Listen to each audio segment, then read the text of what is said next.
Hello, everyone, and welcome back to the JoAnne Powell Show. I am JoAnne. We're coming to you from Hollywood, at the corner of Hollywood and Vine, on the World Center of Broadcast Media, WCOBM.com. This segment, we're going to be talking about a subject that a lot of people don't put as a priority in their lives: advanced directives. That includes creating living wills for yourself. Do not resuscitate. Instructions in hospice care. These are things that most people put on the back burners of their lives. It is not something that they really want to talk about, but it's very important. My guest today is Dr. Eric Moore, who is with Family Practice, and he is also the medical director of Vitas Healthcare in Central Florida. You're from the Orlando area. You're out here with the National Medical Convention, so welcome to the show. Thank you, JoAnne. Great to be here. Yes. Let's talk about why people need to put this back burner issue on the front burner. It's so important, JoAnne, that we as a society, death is probably the last thing we want to talk about, and so we tend not to discuss it. It's something that's fearful, and even as physicians, we're trained to keep people alive. Yes. And so it's very difficult for physicians to bring up that subject. But the bottom line is, at some point we're going to die. Correct. And that's a part of life. yeah, it's part of life, and so it's best to be prepared for it rather than not. I have gotten my subspecialty boards in hospice and palliative medicine, and I've been working in hospice medicine now for about 8 years. And so I've seen so many difficulties that happen with families. For instance, if mom or dad suffers a sudden stroke, they didn't know it was coming, and they end up on a respirator in the hospital, the family is left to decide whether or not to take mom or dad off of the respirator, and it can tear a family apart. It can, because everybody's not on the same page. Right.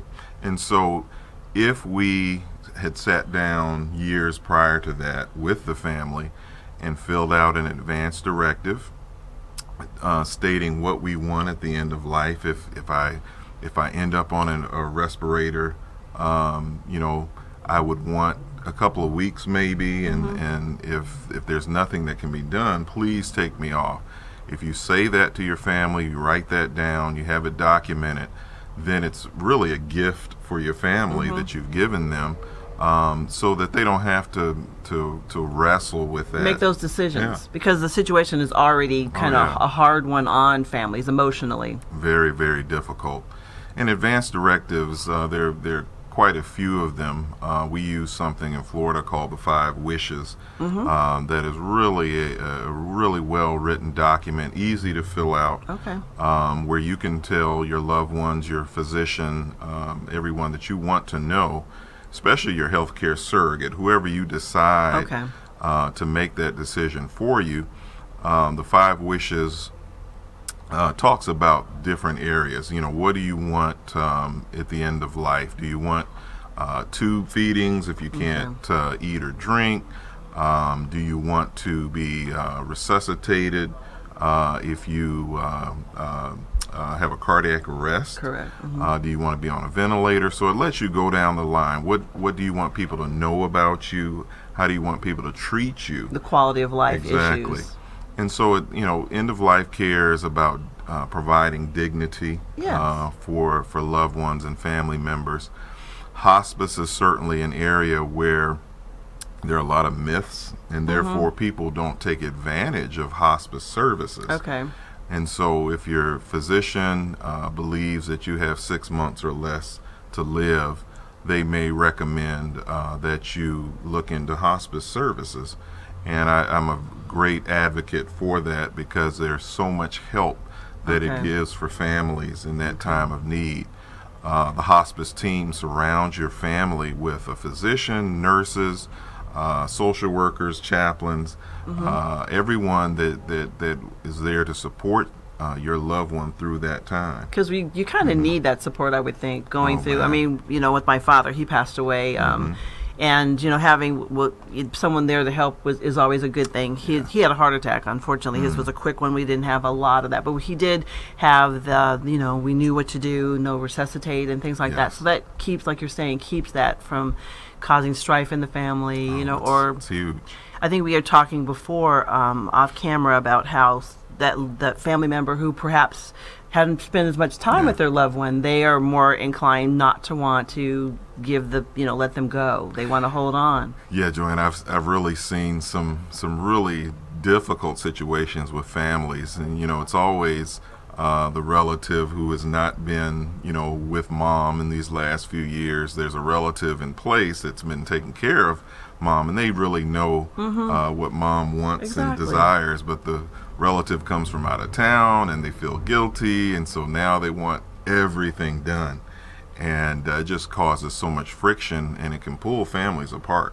And so advance directives are a way to alleviate that situation and give people the ability to talk, communicate the desires and wishes of what they would want at the end of life.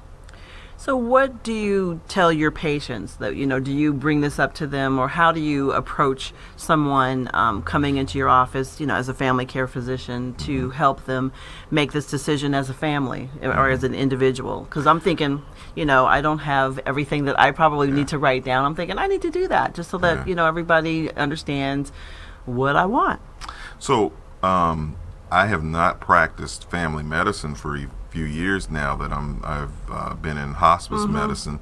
But if I were to go back and do family medicine again, I would simply make that a part of the annual health maintenance exam. That's good, because things do change. Even though you write one, when you first started, things are not quite the same. So you kind of, it's normal, or you should kind of relook at, updating your living will and things like that. And that's something you can slowly introduce to folks, even at young ages. The kids at 15 to 35, they really their number one cause of death is accidents. Yes. So they never know what's going to happen. So to have an advance directive filled out at a young age is even appropriate. That's true. Most of them don't think that they're going to die or anything's going to happen to them, but like you said, accidents. Exactly. And so it's so important to do that on an annual basis so that people can get used to the fact that you're talking about death and dying, that it's inevitable,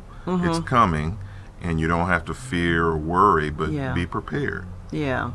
It seems like, because I wasn't even thinking about that, like young people, if you get into a car accident, what would you want to happen to you? Because if there's no hope, there's a lot you can do. You can, they can harvest your organs to give life to other people. Do you want that? Because do you want to be an organ donor? That's something that you can put down on there as well. Very, very important. So now what I do is we have something we do called goals of care for patients and families who might be in the hospital, they're struggling. They may have cancer, and they're on chemotherapy. Chemotherapy's not doing any good. They're tired, but they don't quite know what to do. And so I will go to the hospitals or to someone's home and just sit down and discuss, what is it that you would like to do with your life. And a lot of people think that hospice is a place where you go to die, and so they're not ready to do that. But hospice is really a situation that gives people that dignity we talked about. It also gives them symptom management, symptom care, and then it really gives them life. It gives you the ability to do what you want to do. Well, Eric, thank you so much for being on the show. We're gonna pleasure. Talk some more about things coming up. You're watching the JoAnne Powell Show. Don't go away. Seize the Day Scuba for your best scuba experience above and below the sea. You'll find friendly staff, experienced PADI certified instructors, and state-of-the-art scuba equipment and gear. Join our dive club and we'll help you plan memorable scuba excursions. Immerse yourself. Seize the Day Scuba, serving Southern California. Call 949-220-0500 to create your scuba experience. Are you a high school student thinking about going to college? Now's the time to get ready. Oakwood University will host Oakwood Live October 5th to 9th to give potential students a chance to experience life at Oakwood University. Oakwood Live is offered to high school seniors and potential transfer students. You could receive a $500 scholarship just for attending. Don't miss the excitement. Come see what Oakwood is all about. To register, visit oakwood.edu or call 256-726-7356.